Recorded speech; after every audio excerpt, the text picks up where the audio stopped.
How's it going, everybody? This is the Uncanny Omar, and you're watching Near Mint Condition, the home of collected editions. Today, I have Dave Baker with me. How are Thank you, you. Dave? Thank you for having me, Omar. This is a pleasure, man.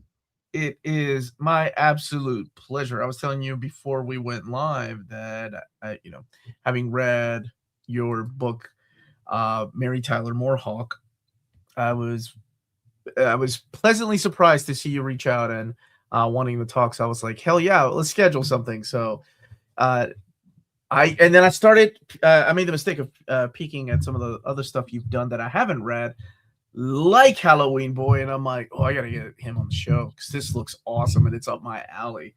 So thank you for sending me those digital files to read them, and it is definitely up my alley.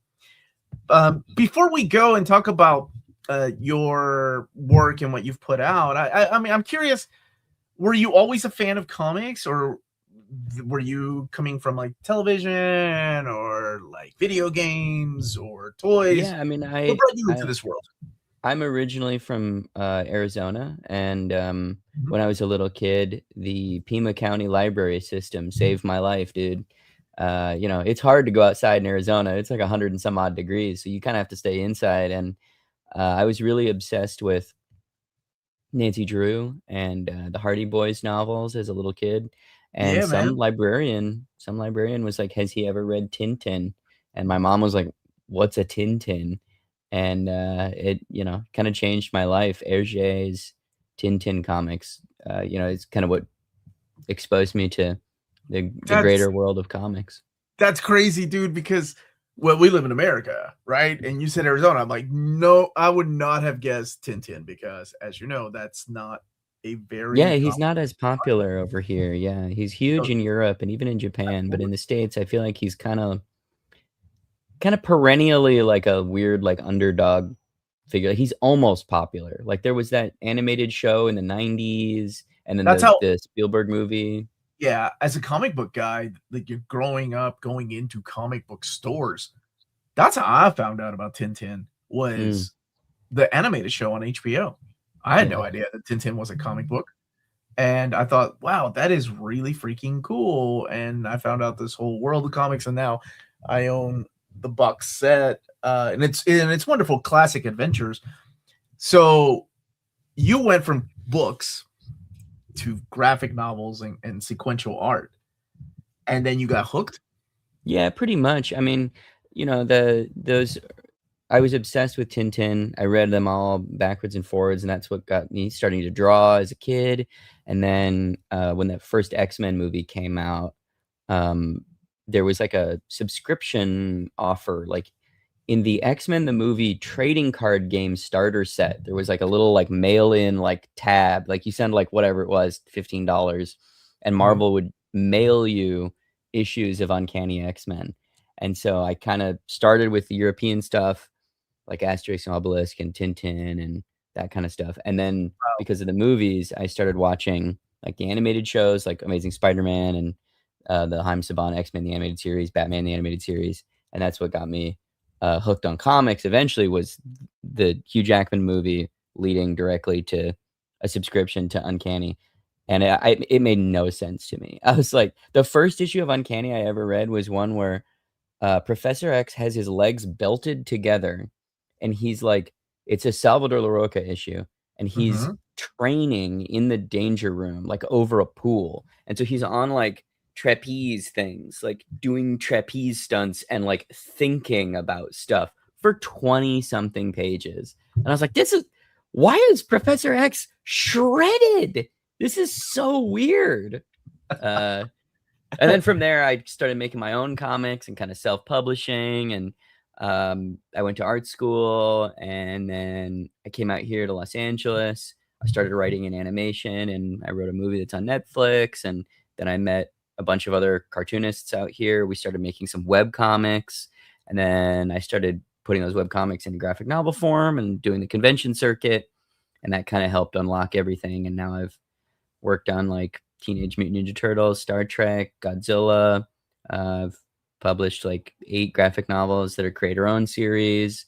Um, and I'm out here making stuff, my guy. Okay, You just blazed through that. We need to slow down a little bit.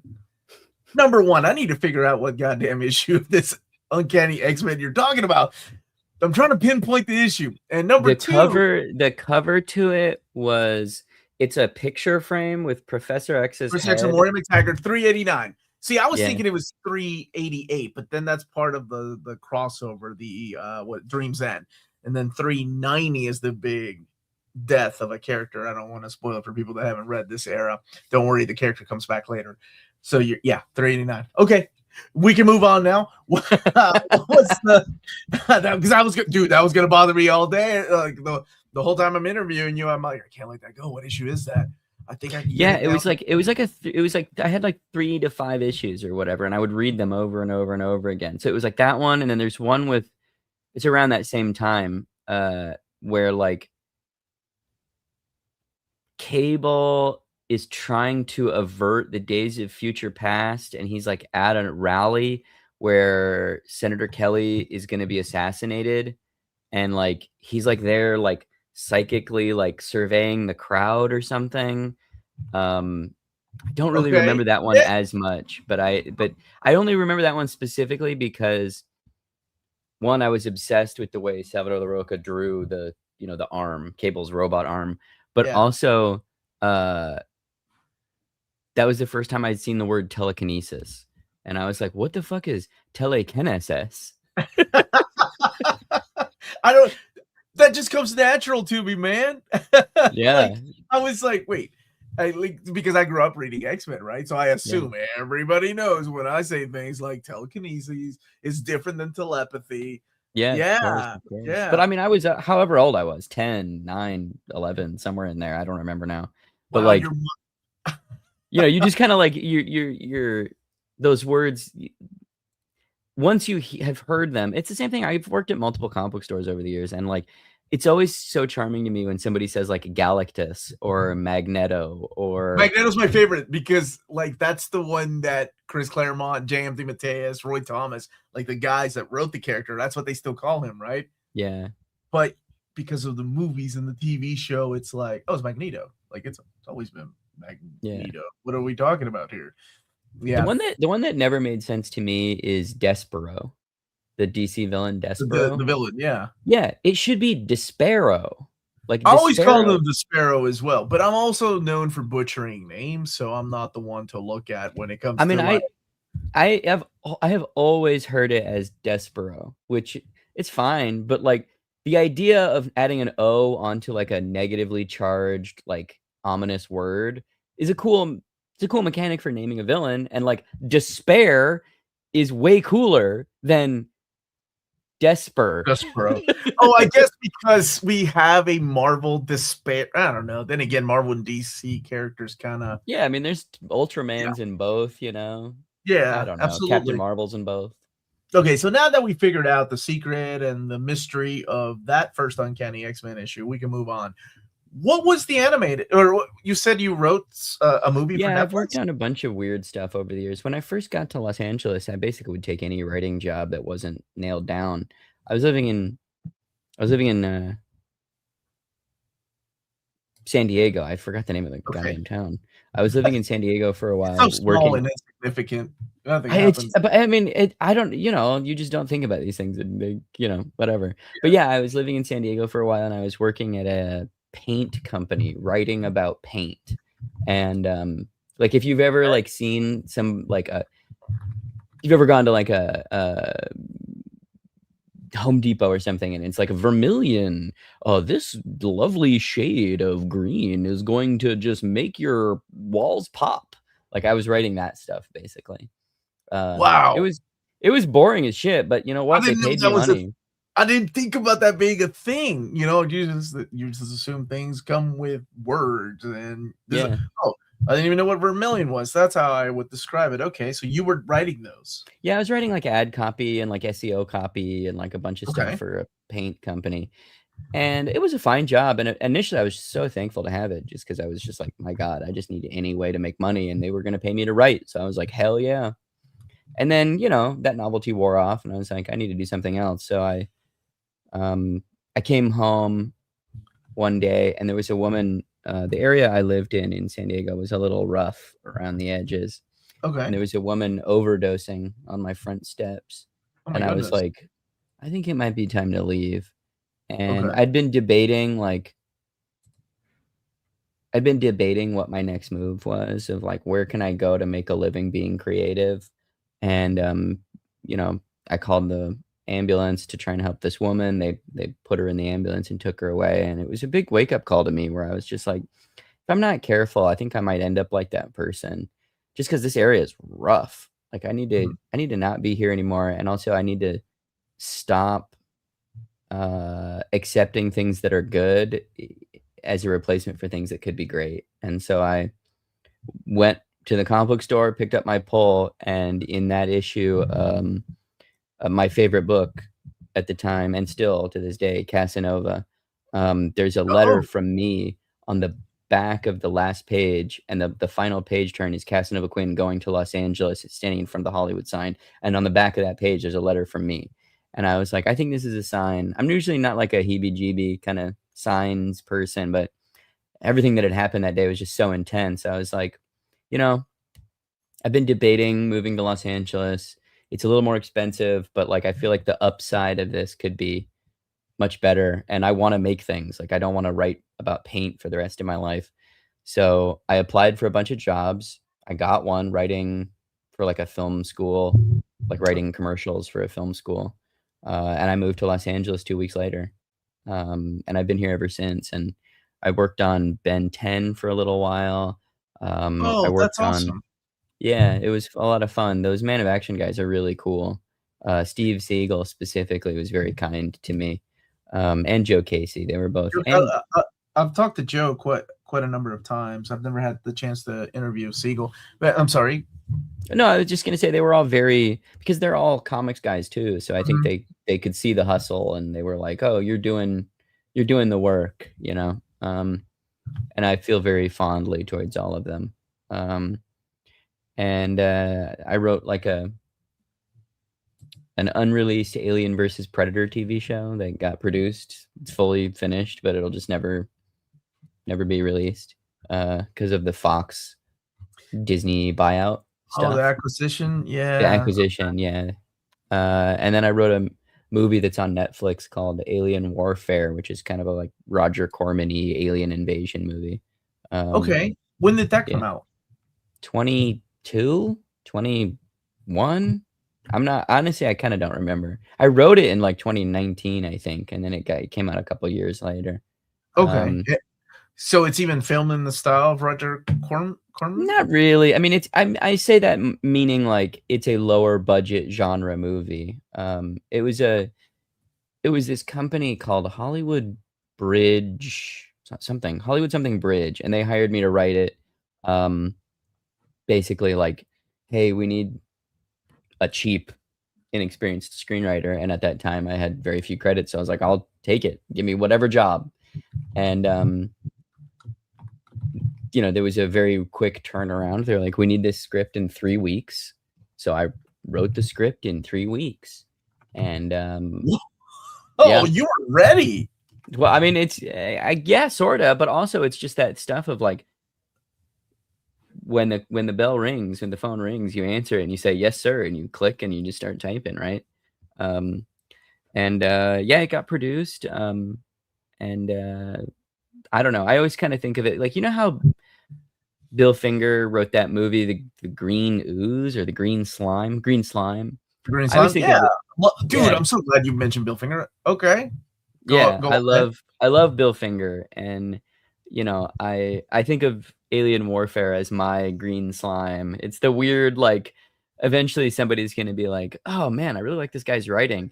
Oh, he wrote a movie. Oh, it's this weird schlocky alien movie. Oh, weird." Yeah, right. I that surprised me too. And I was with a friend of mine that told me about it, and I'm like, the guy doesn't even read comics. I was the comics guy, and he was like, "Yeah, you know that Bill Finger guy? Like he made a movie," and I'm like, "No, he didn't. I'm the Yeah, I comic think book guy. What are you talking about?" I think he wrote like 1 or 2 episodes of Batman 66 and then that movie, The Green Slime. Yeah.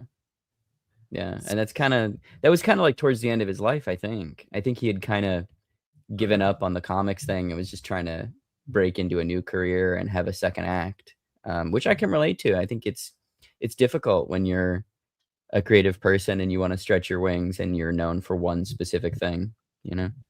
Yeah. I think that that happens to a lot of people, right? When they're in these creative fields, whether it's an actor uh, or sometimes a comic book writer, or Yeah. yeah, like you Well, almost get especially like a comic book writer at that time, it was a completely different. Like today I tell people I make graphic novels or comics and they're kind of like, "Oh, I vaguely understand what that is. Marvel." yeah, yeah, yeah. In the 60s, it was like, "Ugh, you make comics? Ugh." Yeah, I always think about the comic strip guys, right? Like Mhm. Alex Raymond, those guys, they were the respectable creators of Yeah. society. But for Chester some Gould. reason, Yeah. yeah, comic book, like you comic strips, awesome, acceptable. Like you're the highlight of the party. Comic book, ooh, right. Ooh. Nobody wants to talk to you. That's Yeah. crazy. By the way, Mhm. Josh was in the chat. I didn't know you had a movie out. Excited to check it out. Yes. Oh, Josh. I love Josh Dysart. I'm not gonna lie. Every Yes. time I drive back to Arizona, there's a Dysart Avenue on the freeway on the 10 going through Phoenix, and I take a photo of it and I send it to him. I Uh, huge fan of Unknown Soldier and oh wait, the totally. BPRD books. Yeah, No, huge fan. Josh Dysart is one of those guys that I am convinced is like, oh, Oh, look at thank you. No, but that. I'm convinced he's like he doesn't get the love he deserves, man. That guy is so skilled. He's such a brilliant writer, such a deeply, deeply brilliant writer, and interested in making things that most publishers aren't like looking for, and that's what I think we need. Like we don't need any more shitty screenplay comics. We don't need any more like whatever. You know what I'm saying? Like his Unknown Soldier version, nobody Yes, else but him could make that. You know what I mean? Nobody would approach that material in that it way. was And it was a weird era of Vertigo too, when Vertigo didn't know what it was, right? It was like mhm, 2009, 2010. mhm. It's funny that you mentioned that about him because I feel the same way about your work. That it's I mean, okay, no, no, no, hold thank on, you, hold on, Omar. hold That's on, hold nice, on. but It's not like, because let's you're come sitting. on. It's not because look, we're not face to face sitting in front of each other, and I'm not blowing smoke up your ass. But whenever I read that, I I think the first work I ever did read of yours was Mary Tyler MooreHawk. When it Oh, came to cool. me my way in 2024, IDW sent me a copy of it or Top Shelf. It's Yeah, yeah. same umbrella, but I remember reading it and it's one of those books that felt like an experience and not a comic. And I like That's those great. books stick with you, man. And I share that with there's a guy that makes TikTok videos that I'm friends with. I became friends with because we ran into each other at a convention and he recognized me from my YouTube shows. So we both bonded over that book and some drinks, of course. But we were talking about like obscure books that kind of stay with you for a while that make you think outside of the box. And that was one of them. That was like that's why I really enjoyed that book and it Thank stayed with you. me. So when you reached out, I was like, hell yeah, let's do it. Let's talk. Yeah, I saw your video where you made a little review of MTMH, and I was very flattered. I felt like you got it, you know? I felt like you understood it. I mean, and honestly, like, the thing that I wanted to do with that project was, like, I wanted to make a book that you couldn't read in one sitting. I wanted to make something that would have, like, some Yeah. real weight behind it, and I know that that's not as commercial an endeavor, right? Like people there is a sense of joy that comes from kind of rapidly experiencing a story and flipping through the panels quickly and like, it kind of a story just washing over you. And I've made those types of books too.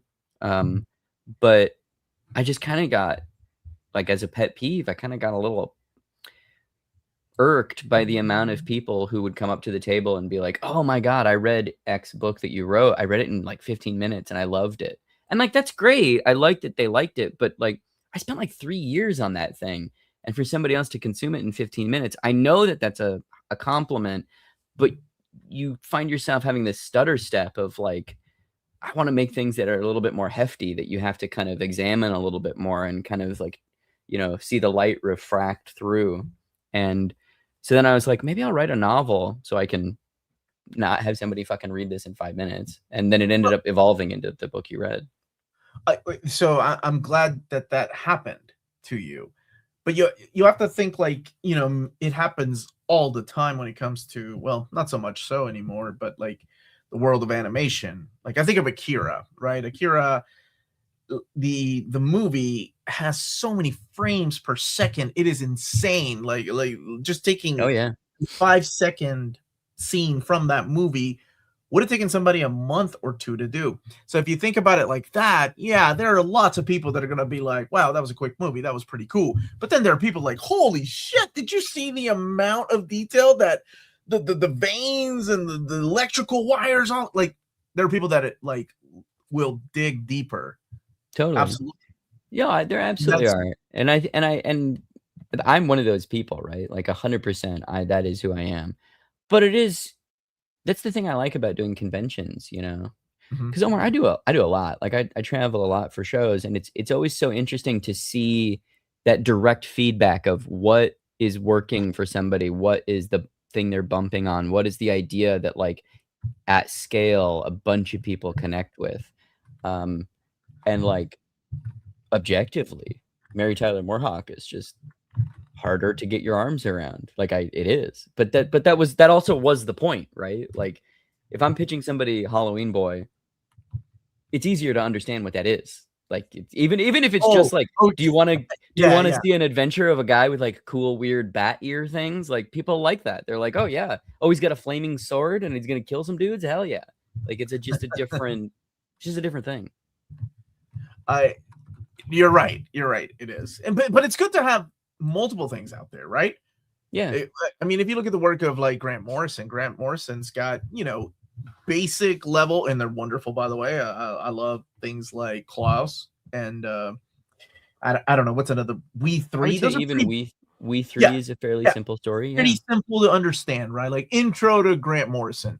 And then you've got like Invisibles and you've got like all the crazy things, even including like some of the Batman RIP and stuff. Like not a lot of people got that, or Final Crisis. And I think that's cool to have a like catalog like that. Yeah. You're not like a one-trick pony, because you talked about how it happens sometimes. Like you get almost cornered into doing the same thing. And it happens to a lot of us in life, right? I wouldn't be here. Really, the universe didn't put me here losing my job. I was in IT for 20 years, and now I do this for a living. And I've been doing this for 6 years full time on YouTube, but my channel's been around for 10 years. But it's like, you're put in a position, you're just like, you become a creature of habit, and you may be really good at writing a description of paint for a company. I don't know if I am or not, but I certainly got paid to do it for a hot minute. And in another life, Dave Baker would have been doing that for the rest of his life. Yeah, and I think that you're right. And I think that's, sometimes you have to take those risks, and you have to kind of leap before looking, right? You have to say like, all right, I'm going to move to a city I've never really been to just to see if I can do it. But based on the fact that your letter, I wanted to go back to that too, about the letter. You said it was on the back. Casanova, you're talking about the Matt Fraction and Fabio Moon? Matt Fraction, Gabriel Ba, Fabio Moon. Yeah. I think it's volume 3 was the volume that my letter was in. So you had a letter published. Yeah, I basically, I had just sent a letter to whatever it was, Casanova fanmail @gmail.com or whatever they list in the back of the book. And I was, talking about, I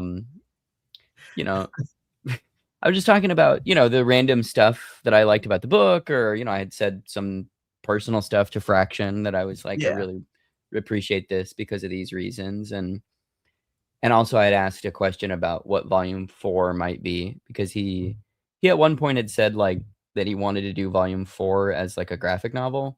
So it'd be like, a series of miniseries with a trilogy, 1, 2, and 3, and then a graphic novel, and then 1, 2, and 3, and that would be it. And ultimately, I don't think they ended up. I know, because the 4th volume is not a graphic novel. They chose not to do that.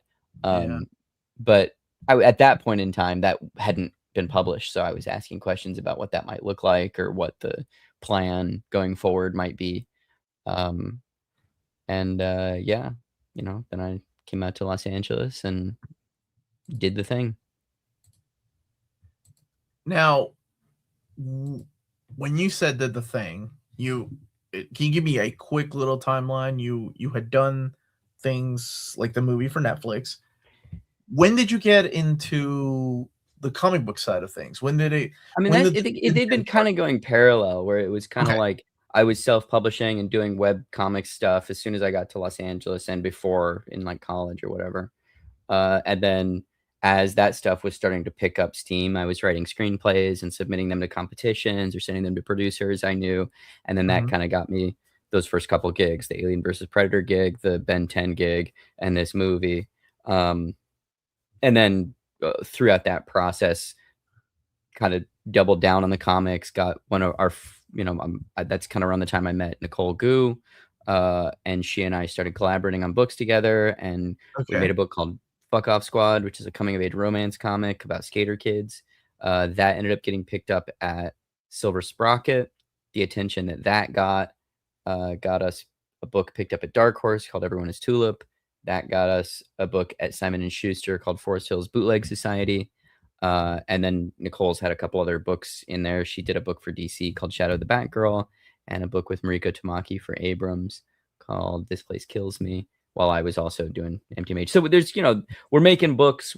Basically the goal is like, can you make a book a year? Like that's the goal, Mhm. So it sounds And like you made a lot of connections early on, right? I mean, going to conventions, dude. I mean, Yeah. like going to conventions, you just meet people and if you're nice and skilled and, you That's just, a good combo to have. Nice and skilled. Absolutely. Yeah. it's kind of vital, or really honestly not. You can just be nice. As long as you're nice, you'll be fine. Or really skilled. Or You can really pull off skilled. really weird.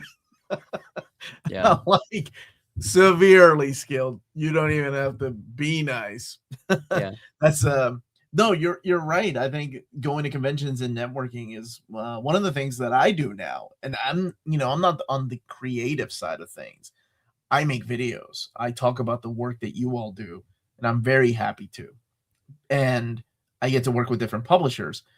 So what I do when I go to conventions is just network and talk to the people that I normally email or get to do something like this, because it is nice. It does feel like, there's almost a sense of like kind of like we're all in this together, friendship kind of thing going on. Like Yeah, I'm totally. helping promote the books that people are putting out and people are learning about it, and then the fans are there. I love cons. I wish I could go to cons I say every weekend, but Are you but are you going to be at C2E2?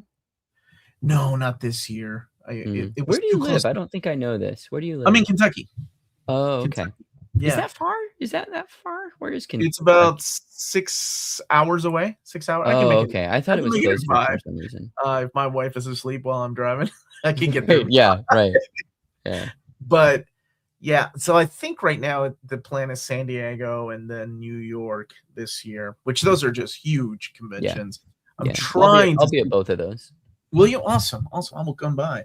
I'm trying to do Heroes, which is our favorite convention here in America. We love that con. Yeah. But Yeah. that I might, enjoy that show too. yeah, it's great because that one is all about the creators. Like Yeah. that's what I enjoy about it. Like the creators are treated like the movie stars, and like they are at San Diego and at New York Comic Con in a way sometimes, because they have like big casts over there and stuff. Yeah. So this is an excellent question. I was going to ask you this, but I like that Logan beat me to it. Have you gotten to meet Matt Fraction or anyone else involved with that book and told them how seeing your letter impacted you? Honestly, this is a perfect transition because I met Fraction at Heroes like a number of years ago, and Okay. he was everything you would have wanted the person that you look up to be. He was generous and magnanimous. He bought a bunch of books from me. I told him the story, and he remembered who I was and remembered things about my letter that did not make it into print, and asked me how I was doing. And I said, I'm good now. Thank you very much. And he was very, very He was exactly who you want him to be. And frankly, even since then, I've emailed him, and I don't know that I would say we were friends. We're friendly, and we know each other well enough to like email, and like he's sent me packages, and so like he sent me he found out I'd never read Dune, and he sent me a box set of the first 3 Dune novels. And like just to because he was like, you should read these, fucking read these books. And I was like, all right, Matt Fraction, sounds good. So he sent you copies of Dune? He Those sent me books are copies of Dune. Yeah, the Dune right here in my bookshelf right here. He sent it to me. And like, you know, I feel incredibly privileged that he has been as supportive and kind to me as he has. He had a lot of really nice things to say about Mary Tyler MooreHawk. He had a really, you know, some nice things to say about a couple of the other books that he like backed on Kickstarter at one point, because I was doing a Kickstarter. Like he's a solid guy, man. He's a really, really solid guy. That it's always nice to meet your heroes like that, right? Because the worst Yeah, thing and have them not be Chris Claremont. Yeah, pretty much, dude. That would- like and being a comic book fan, you know, sometimes that's happened to me, and Of course. Yeah. I mean, I've met Chris Claremont like 4 or 5 times, and he's been a dick to me every time. And like I just can't help it. I still love him. Chris Claremont gets a pass. He gets a pass. But I was gonna say, it usually happens. The bad type of interactions I've had with creators is usually when they were older, like, Yeah. and some of them aren't people persons. Like they're like, I don't even want of to be here, course. but I have to be here. Like, they're some of my favorite creators. I actually like old curmudgeons. Like, I don't know. Me too. I exchanged letters with Steve Ditko, man. I love a good curmudgeon. I love a good curmudgeon. I mailed him one letter, and he mailed it back. I have no idea where that letter is. And he was really sweet, right? Like I remember those days where you could have his address, and like he would write you a letter. He was not sweet to me. He was the dick to me. But you know what? That's what you want. That's what you want with Steve Ditko. I love. Okay, he did tell me I don't want to talk about Spider-Man on my letter, though. Like, pretty much. Yeah, that's like, what he told me. I sent but him he was like sweet about the way he worded. What did he say to you? I sent him a package of books at one point because he was getting a little older, and I was like, this guy's not gonna be here that much longer. And like he's really inspirational to me. I mean, you know, from reading Mary Tyler MooreHawk, like I'm doing the Ditko 9-panel grid. Like yeah, man. Know. Yeah. And like, so I sent him a box of books, and I was like, hey, Mr. Ditko, you know, I don't know if this is gonna be received well, but I just want you to know I'm a really big fan of your work, your Spider-Man issues, which I know you don't like to talk about. I'm a big fan of Doctor Strange. I really love The Question. Like I backed all your recent Kickstarters. Like I'm really a big fan, and here's some of my work, you know, just as a gesture of like, hey, the work that you made mattered to people. Hey, and I included a little letter, you know, self-addressed envelope. He sent it back being like, Dear Dave, I have nor the time nor energy to evaluate this work. I shall pass it on to someone who cares. Regards, Steve Ditko. And I was like, damn, that's brutal. But I kind of love it. That should be the blurb on the book. I know, right? Yeah. And so then we exchanged a couple more letters that his annoyance was obviously escalating. And then the last letter, I was just like, okay, I'm gonna leave him alone. The man's like 94. He doesn't want to talk to me. Because it was interesting though, because I don't think he was that angry with everyone, because I could see on my letters, you can see that he would take an 8.5 sheet of paper, rip it into like 3 or 4 chunks, and write letters to people, put them in the envelopes, and then mail them. Because there's a pencil imprint of another letter that he wrote on top of the corner of one of mine. And like, I'm just so curious about, because like my friend Javi also, same thing. He used to exchange letters with Ditko for years, and they were like chums. I guess I just did everything wrong. I don't know. You know, I was coming at it from just a fanboy, I don't know. Maybe I caught him on a good, and that's another thing too. It's like, you never know when somebody's having a bad day. You never know when somebody's actually fighting something like an illness. Like, especially these are all things. Yeah. Yeah. These are all things, you know, you don't take into account, or at least I didn't when I was younger. When I was a teenager, I would go to conventions and I would walk away from somebody going, wow, that guy was kind of an asshole. Or like John Byrne. I think John Byrne, I've shared so many stories about going to cons at John Byrne whenever he attended them. He was always a jerk to people. Yeah. But I remember I kind of looked up to that. I was like, wow, he's kind of cool though. I think kindness and empathy are cool personally, but I do too. But as I don't know, there was just something about Byrne. Like I mean, he's a crazy person, and I like that. I'm into it. You know, I don't have any single issues with me. I'll have his on me. So, what my favorite story to share about John Byrne is, it is the first time I'm meeting him, and I have 5 issues of Uncanny X-Men with me. And there's a kid in front of me. He's probably 5 years old. I'm a teenager. This is like 14, and he's there with his dad. And he goes up to John Byrne, and John Byrne starts signing. Doesn't really talk to the kid. Doesn't make eye contact with him. He's just signing. And then he looks at a comic and he says, "Not me." And he throws it on the floor and he keeps signing. He doesn't miss a beat. He's like, and then he does it again, "Not me." And and the dad is like, not saying anything because he probably knows who John Byrne is. And he's like, "Don't say anything, son. I'll take care of it later. I'll pick up your comics after." And wow, I'm behind that's the kid brutal. going, oh my god, are these actual John Byrne issues? I was fine. He actually talked to me about going back to the X-Men, and he's like, "I'll never go back to the X-Men." And this was right before he came back to do the script for those adjectiveless X-Men issues after Chris Claremont left. Oh yeah. Yeah, like he was like, I will never work on X-Men again. And then of course, yeah, I'll never work on the X-Men again, except I'm going to immediately work on the X-Men, and then years later, I'm gonna come back and do a what if about what if I had stayed on the X-Men, and then Abrams is gonna put it out after like a decade of it existing online. after telling everybody it will never see print, because yeah, I love his art though, but I have had my experiences with that, and I think when you have a bad experience like that, it does affect how people, not me anymore, maybe young me, been affected. Like, oh, I don't know if I like their work as much anymore. That guy was kind of an ass.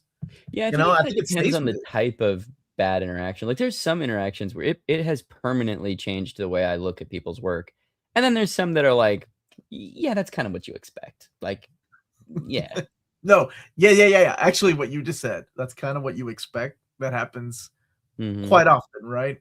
Yeah. In this world. So you started putting out your own stuff, and it starts getting published.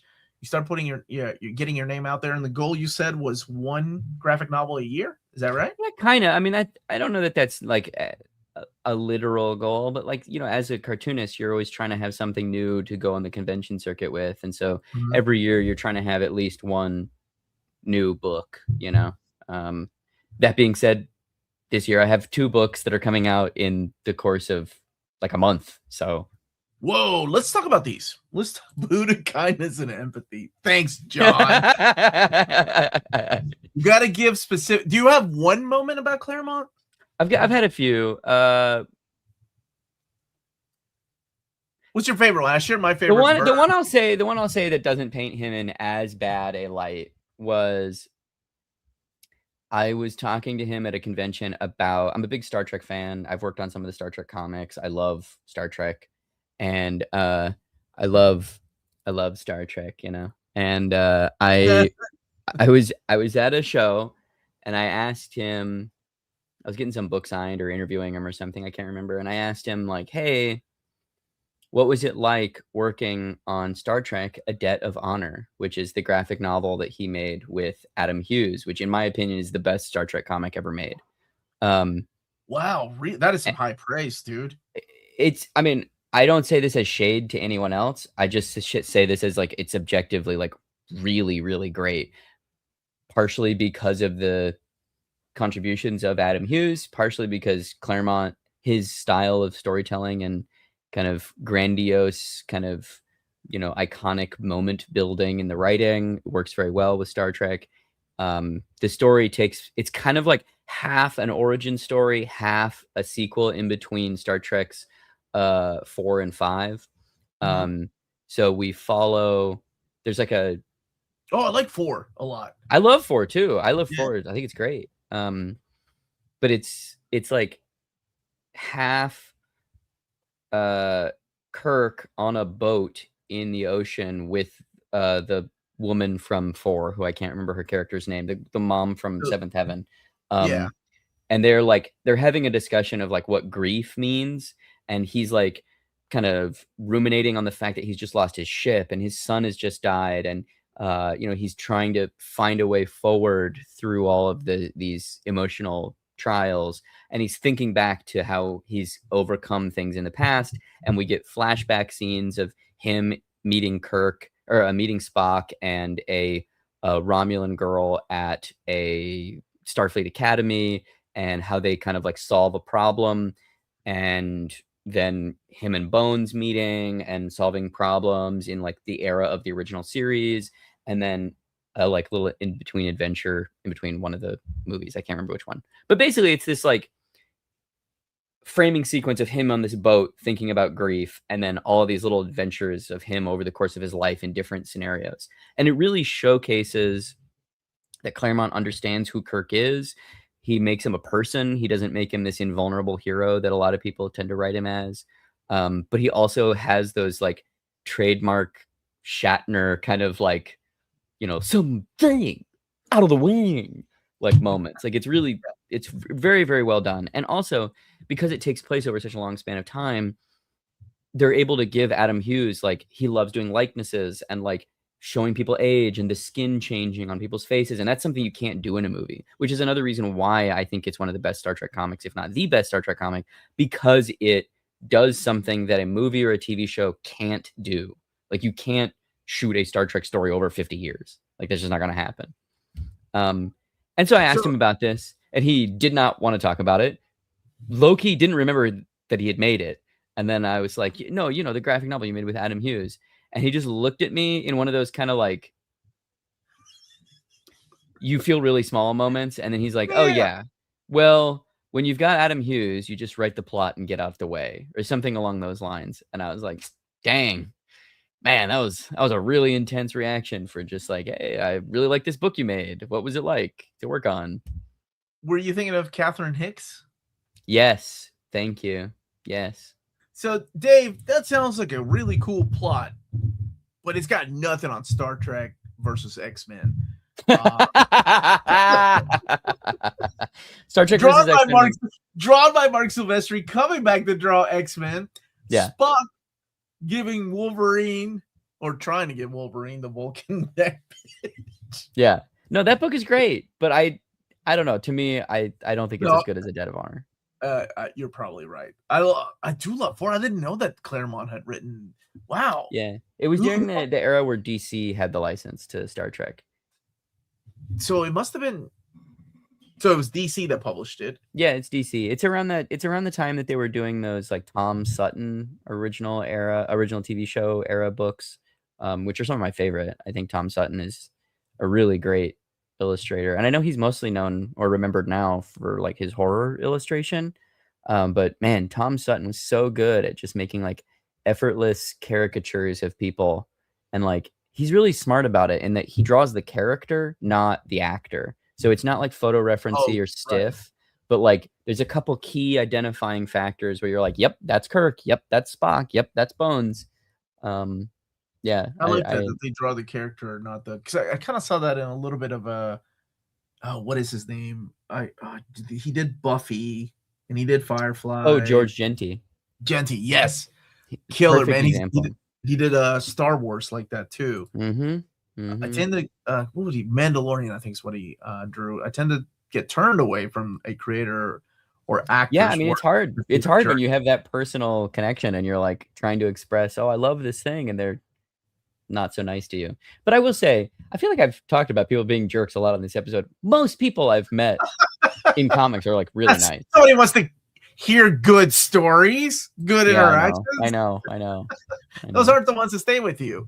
Okay, yeah. So tell me about these 2 books that are coming out fairly soon in April, I believe. Yeah.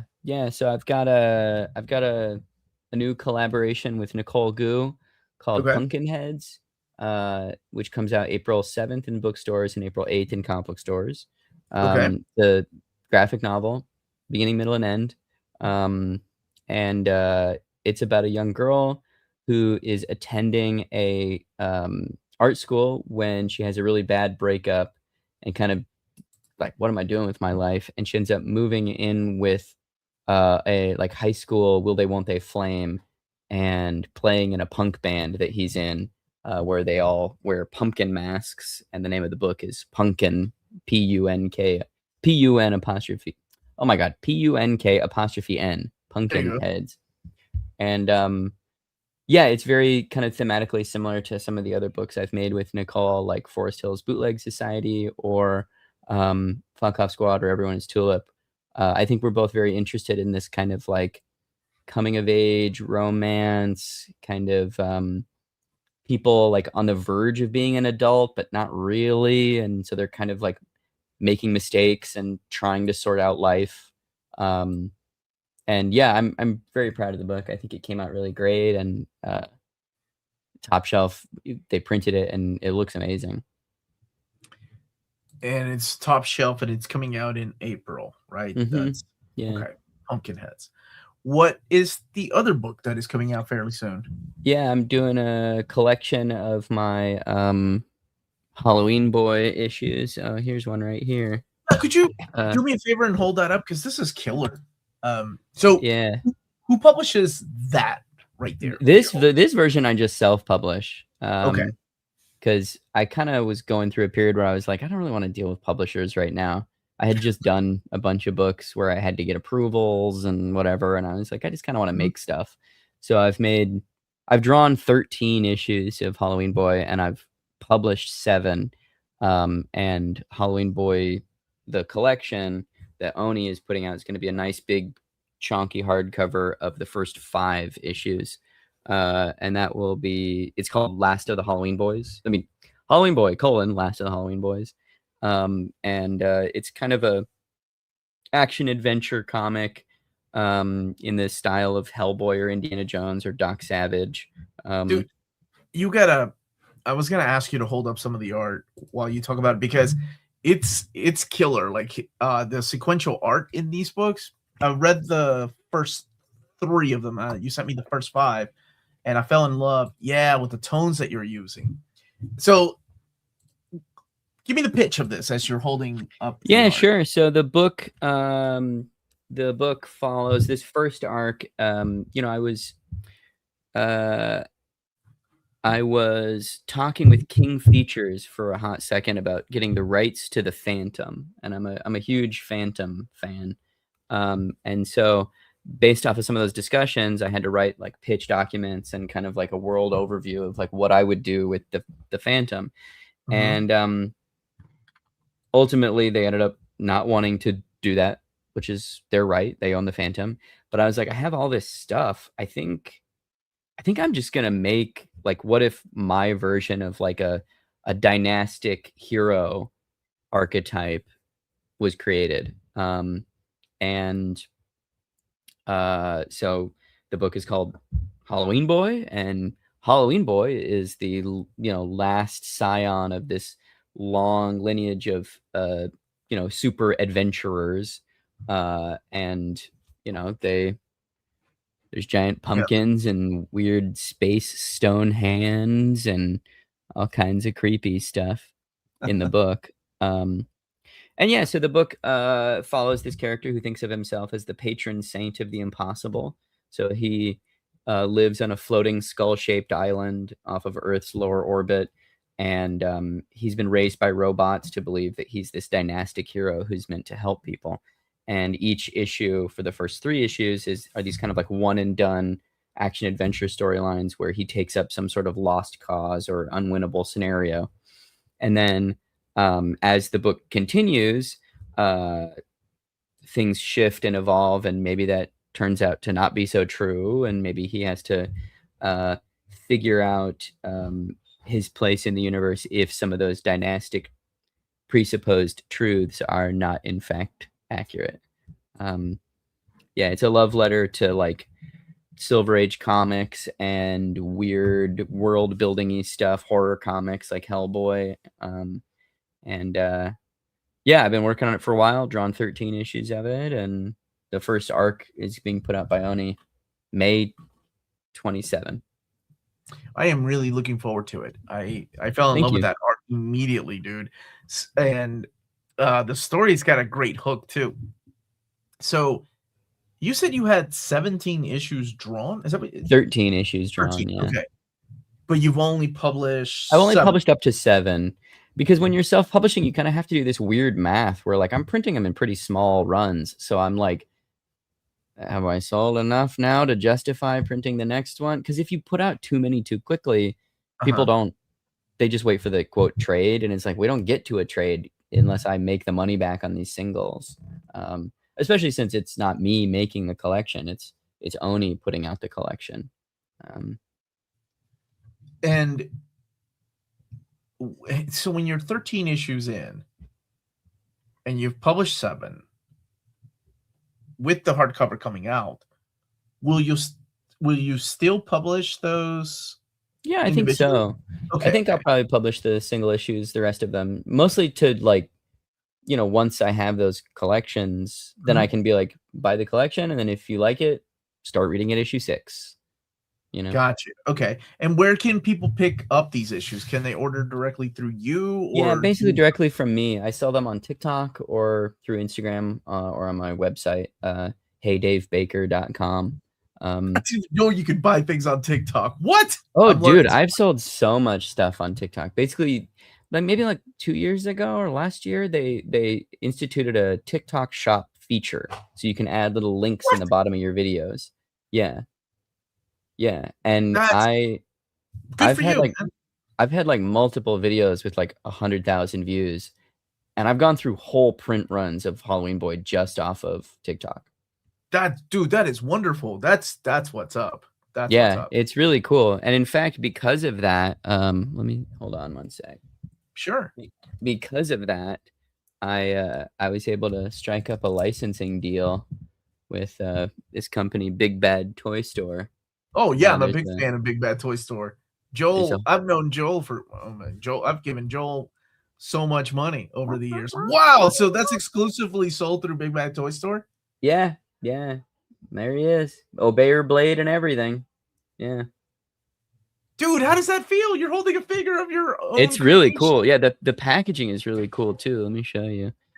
And I need to remind you, your own creation that hasn't been published through a big publishing company. Yeah, I mean, that's awesome, I feel like dude. it came together pretty, you know. Like, so is he already out, or is this a prototype? Yeah, he's out right now. You can buy him at, you know, this is what he comes. He comes right here. There's a comic by me on the packaging, and yeah, you can buy him on bigbadtoystore.com. Was it because the comments were like, "Yo, I'd buy an action figure of this," and you pretty were like, much. I mean, okay. You know, the guy who runs this toy line, Bill Murphy. I had known him from the convention circuit for years, but he saw me posting this drawing and was like, "Who is that guy?" And I was like, "Oh, it's the character from my next book, Halloween Boy. He's like a kind of, you know, action adventure, Doc Savage-y type guy, Hellboy, whatever." And he was like, "Do you think you'd want a toy?" And I was like, What are you high? Yes, of course I want a toy. That sounds amazing." And then we spent 2 years trying to make it happen, and here he is. He exists. Oh man, that's coming full circle, dude. That is so cool. Yeah, it's pretty weird to like hold this figure's sword and be like, I literally have drawn that like 500 times on the printed page, like, and now this is gonna go in a, like, if I die, this will go. There'll be a bunch of these in a landfill somewhere, which is very, you know, it's very positive feeling. It's both sad, beautiful, and wonderful at the same time. Yeah. Welcome to comics. Am I right? That is so true. So obviously, there's a huge fan following for this. Yeah, And I mean, I I don't know if I'd assume, say huge, but I hope there's a huge one. I dude, don't know. big enough to get an action figure. There's people that have been publishing books for decades that haven't had action figures made of their stuff. Yeah, I guess Legit. that's true. Yeah, I mean, Like, that's a milestone. yeah, yeah. I have him hanging out over here with my little shins on, you know, and they're like me, me, me, me, me, me, me. You did you I assume you sent like the 3 model art. How does that even work? It's your baby. You know what it looks like in your head. Yeah, Like, basically, you know, I made little sketches of Halloween Boy from the book, uh-huh. and then I worked with Bill and a couple of the sculptors to turn those sketches into character designs, and then you know, we massaged the designs a bit, and we went back and forth, and there was some things that they were doing that I was like, I get what you're doing, but that's not really how he should look, or like, can we make these proportions a little different? And they were very receptive to my notes, which was really cool. You know, even just the fact that like, you know, during the beginning of the process, you know, they were designing his helmet to look a specific way, and I was like, guys, I'm sorry, but it's really not that. Like, it's just Oh, it's okay. just a giant triangle off the side of his head. And they were like, oh, okay. So they like, you know, they redid the design so it'd be more of this triangular shape. And then they were like, are you okay with the fact that he's going to have this kind of like, I don't know if it's showing up on camera, but these like ribbed or like kind of like Gore-Tex Oh, style there you go. military structures like on the top and side of his helmet and whatnot. Because I don't draw him that way. And I was like, yeah, I like it. I think it looks cool. It's almost like he's kind of like this is like the movie version of Halloween Boy, as opposed Yeah, to like, that's MCU money, Halloween Boy. yeah, exactly. Whereas I couldn't draw all these little rivets and divots and shit in his mask because I have to Yeah. be able to draw, you know, I have to be able to draw it hundreds and hundreds and hundreds of times. But yeah, it's very fun to be able to, you know, have the little version of my dude, you know, hanging out, being a Eh, toy. Now, you know, there are people that are so snooty about collected editions. They may have not bought a trade paperback or a single issue of Halloween Boy, but as soon as you said hardcover, they immediately perked up. Yeah, Oh, yeah, I'm hardcover, you excited. say? Yeah, That's really cool. yeah, it's gonna be a hardcover. The you know, the book's on pre-order right now. It comes out end of May. I can't wait. I'm just like, give it to me. Give So it to me. you haven't seen the prototype yet. You haven't seen I've the seen the files, like the proofed files, but I haven't seen the actual, you know, will it book.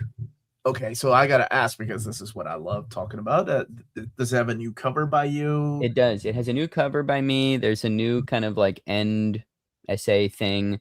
There's some developmental sketches, I want to say. I can't remember the specifics. We did this like 8 months ago. Yeah. But the new cover has like UV spot gloss on it. So it's like it's him. It's basically this drawing, but it's been changed. So it's him kind of in this pose on an orange background, holding the obeyer blade like this, and then there's like fire coming up out of it, and then there's like bats all around him, but all of the bats are UV spot gloss. So yeah, I am a hardcover snob. I admit this. Well, Yeah, there are people that love hardcovers. So as soon as you said that, that's awesome. Okay. And extras in the back, I assume, like yeah. early sketches and maybe I was gonna say you did have the toy, but I don't know how. When did that toy come out? This toy came out in November of this year, I think, maybe October of this year, or you know, of 25. Sorry. Yeah. I got you. Yeah. Yeah, that's awesome, man. Congratulations. This is really cool. Thank you. I'm excited for both books. Yeah, me too. I've worked on Pumpkinheads now for probably about 4.5 years. So the combination of that being finally put out and also this collection of Halloween Boy being released, it's so much fun to be able to finally be like, they exist in the world. I haven't just been telling you I've been working on a thing. It will exist, I promise. So you are now you're just the writer on Pumpkinheads, right? Yeah, I'm And just the writer on Nicole, Pumpkinheads. Yeah, when I and I work don't with mean Nicole. just the writer. I mean, Yeah, but I you wrote, mean, we all know it takes a lot longer to draw a comic. So but when I work with Nicole, Nicole on books, uh-huh. we usually kind of like break the story together, and then I'll go away and write a draft, and then we'll come back together and like evaluate it. And honestly, what we do is we kind of do like a TV show. We like table read it, where one of us will read the characters and the other one will read the scene direction, and then we'll like make notes on the document as we're going to be like, oh, this sucks, or oh, that's actually really good. We should have more of this character or whatever. Mhm.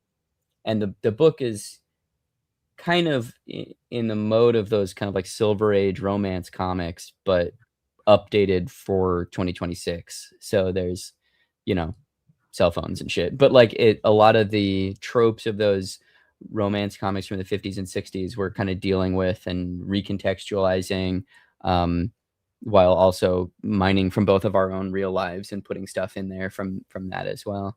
Um, but yeah, and Nicole's artwork on the book is just stellar. It's so good. You've written a script for a movie that went on Netflix. How different is it than writing a comic book strip? Because I've had people on the show before I've interviewed that have done both. Some have told me that comic book writing is a lot harder than script writing for movies. What would Yeah. you say? Yeah, I mean, I think, well, let's put it this way. I think it's easy to do both poorly, you know? So, Okay, but true. like but like, you know, with the intention of trying to make quality work in each. Yeah, I think one of the things that makes comics writing a little bit more difficult for some types of people is a movie, you're only really writing for whatever the camera can see, right? You're describing camera movements, you're showing people with dialogue, you're setting it in an environment, but we all know what a camera can do. It's bound by gravity, Right. it's a 3D object that moves through space. A comic, you're composing and describing action for what's happening inside the panel, what's happening with the panel shape, what's happening on the single page, and what's happening on a double page spread all at the same time. If you're doing it correctly, which is what I would say is important, is to think about all of those levels of narrative because your eyes are seeing all of that stuff at the same time. So like if you're putting a splash page on a right-hand page, you're doing it wrong because splash pages should always be on the left-hand page because that means it's a page turn, which means you can't see it, so it'll be a surprise when you open it. Otherwise, if you've got a grid on your left hand and a splash page on your right, your eye is seeing out of its, you know, peripheral vision the stuff that's happening on the right-hand page, the whole page. So everything that's narratively transpiring on your left-hand page is rendered narratively inert because you're already aware of what that next moment is. Mhm. So for me, that's an interesting challenge. That's a thing I like doing. But I can tell pretty quickly when you're reading somebody else's script, they just don't understand. Like they don't, and that's okay. You're Yeah, just you're getting your sea legs, you know? I was always curious about that, like which one was a little harder or maybe a lot harder to write. I mean, And they're kind of apples and oranges, but they're also kind of they're like cousins, right? Like mhm. a screenplay, You're still visualizing you're things in still your head. visualizing it, you're still kind of um moving someone through space and time, but you have a lot more narrative real estate to play with. You get an hour and a half to 2 hours, where a comic, a single issue comic, it's 22 pages. That's really not a lot. So you have to be really good at brevity. Like brevity is the soul of wit. Brevity is the soul of comics. Like you need to really be able to, you know, So move through speaking of those things. that, then how different is writing your own script for art that you're going to be doing compared to something that Nicole is doing? Like, do you Yeah, when even write a script? Do you even write not like? really, honestly. Okay. Like when I'm working with other writers, like either, you know, work for hire gigs like Turtles or Star Trek or whatever, Mhm. or you know, somebody I've collaborated with before, like Nicole Goo. I write pretty detailed scripts and I'll write like the formalist things that are happening on the page into the script. And when I write for myself, It depends. Some books I've written full script. Some books I've written like an outline of like this, and then that. And sometimes I don't write anything at all. And sometimes I just kind of have like, okay, I think I know what the shape of this story is. And then I find it all as I'm drawing. It's like the drawing is the writing process, if that makes sense. Yeah, no, you're right. It makes perfect sense because you are in control. Like I mentioned, you visualize all of this in your head. None of this exists. So if you're drawing it out, that is a form of writing. I was always curious about how writer artists do that. Like, do they go ahead and write out something? Some people really prefer to have a script, and then some people it's like their least favorite thing because they feel boxed in. So it just kind of depends on the way that person's brain works, I guess. Yeah. So as we wrap up, I wanted to ask you, you've got those two projects coming out, Pumpkinheads and your Halloween Boy. For some reason I looked at the picture in the back and I thought of Hellboy for some reason. Well, you know, inspiration and all that. But what else do you have in the works? I'm doing a little short story for a Star Trek 60th anniversary, which actually I don't think that's been announced yet. Maybe I shouldn't say that. I'm doing a short story for a. Let's just forget that Star Trek is turning 60. I thought it was older than that for some reason. Okay. Yeah. So I'm doing some work for hire stuff. I did a short story for the holiday anthology for DC, and I did an issue of the Catacomb of Torment, the Oni EC anthology. Stuff, yeah. I had a story in this story specifically to get the camera. So I did a story in that. So other than that, just these two graphic novels that took me 5 years each that are coming out within a month of each other. You know, the beauty of Halloween Boy is that you already, and it will be successful. You already have a fan base, and there's going to be more people to find out about this. But because of the hardcover, you already have volume 2 practically, right? That's ready to go. Yeah, so it is. We just need Oni to pull the trigger and be like, okay, let's put it on the release schedule. That's awesome. I did say we're about to wrap up, but I do have to ask, how did that come about? The whole was it you that approached Hunter Goranson, the publisher of Oni? Yeah. He approached me at Emerald City maybe last year, maybe year before, and was like, hey, do you want to do some stuff at Oni? Because he had read Mary Tyler MooreHawk and really liked it. And he was like, I think we would have published this. Do you want to, you got something else like this? And I said, I got Halloween Boy. You want to do Halloween Boy? And he was like, cool, let's party. And so I'm doing some other stuff with them and, working on some of these EC short stories. And yeah, they've been really fun to work with. I really like Hunter and Sierra and everybody else over there at Oni. Very, very fun. A fun crowd. Dude, that's great to hear. And it's great to hear that your stuff is coming out and it's coming out in hardcover format. Like that doesn't happen a lot, right? Fantagraphics usually does a like, hey, we're interested in and we think that it will do good as a hardcover. Even Oni Press doesn't really do a premiere hardcover. No, yeah, I was very flattered when they were like, would you like to do a hardcover? And I was like, okay, yeah, that sounds cool to me. I was like, is it gonna be a hardcover of this guy? Or is it gonna be something else? Because if it's this guy, then yeah, I'm cool with it. Yeah, that's really cool, man. I'm happy for you.